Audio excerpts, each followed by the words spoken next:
Welcome everybody to our latest rendition of our podcast. I'm here joined with a special guest, Kevin Hollinger. He is a former executive council member and he is new to DC with one of our favorite organizations to work with, Reserve Officers Association. So it's been a couple of weeks since our last podcast. We're just going to kind of give you an update, the lay of the land, talk to you about the latest and greatest on the Hill and what to expect coming through the summer. How you been, Kevin? I've been really well. I had an exciting new job coming out to DC and been having a really good time. Excellent. Well, it's a pleasure to have you. We're going to put you through the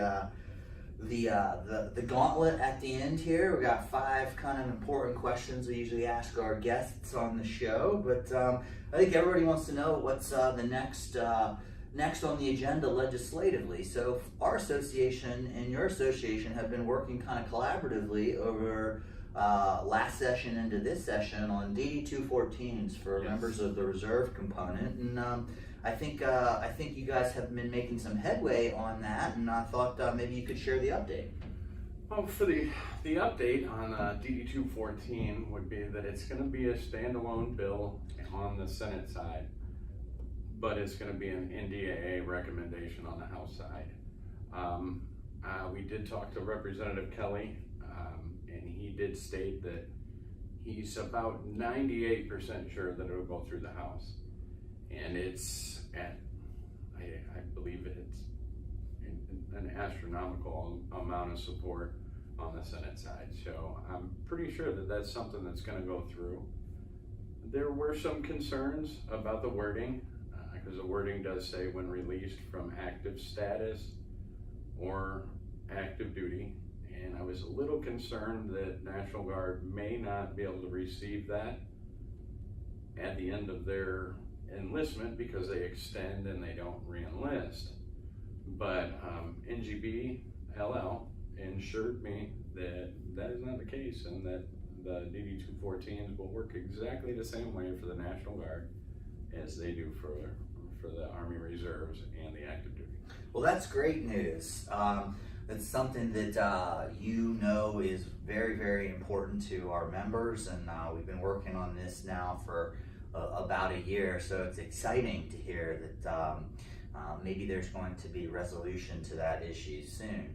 On a completely separate note, we at EANGUS have been really working hard on suicide prevention for the reserve component, and back in December, the Secretary of the VA put on our radar this issue within the reserve component of the 20 a day that commit suicide. 5 of the 20 come from the reserve component, and of those 5, 3 of those 5 have never been federally activated before, and therefore have issues with receiving mental health care from the VA.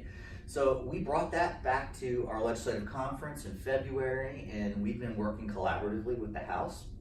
We introduced a bill in March, the Vet Centers Act, and I am pleased to inform everyone that it passed the House. Yes, yeah, I saw that, I read that. I think it's a great bill. I think it was great work of EANGUS, and I congratulate you guys.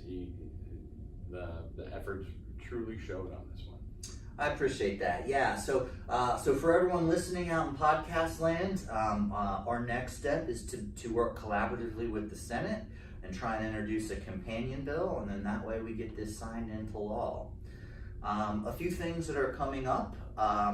We are expecting the due outs from NDAA hopefully very soon. Our other lobbyist, Scott Balsam, who's not with us today, he should be able to put an update on that in the coming weeks. So very excited to hear what's in there. What I've been gathering is we're going to see one of the largest pay increases for military in probably the last 10 years, knock on wood.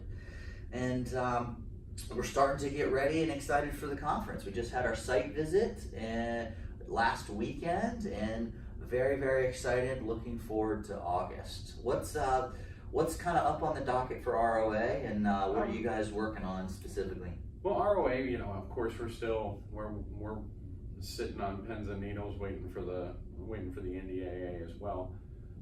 Some of the things that we're looking at this coming year, are the expansion of TRICARE to include all reservists.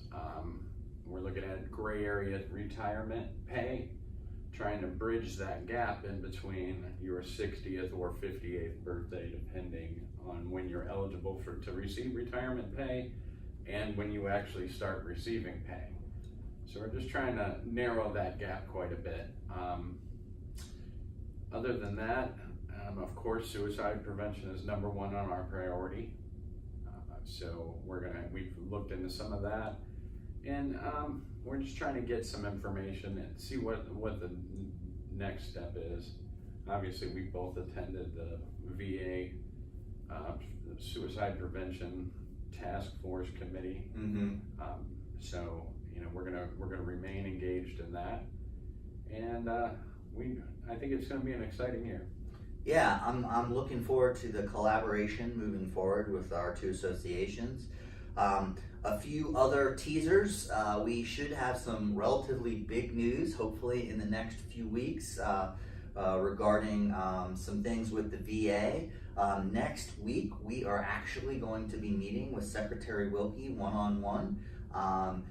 Due to the great work that EANGUS has been doing, there is a meeting scheduled. So we're looking forward to that, and we're looking forward to the partnership with the VA moving forward. So just as far as some clarification notes, housekeeping notes, as you know, this information is dated for the 24th of May, and by the time you hear this, some of the things may have changed. The legislative cycle moves quite fast, and as always, if you have any questions at all, feel free to email legislative@engus.org, or feel free to email daniel@engus.org. Thanks again for listening, and we'll catch you next time.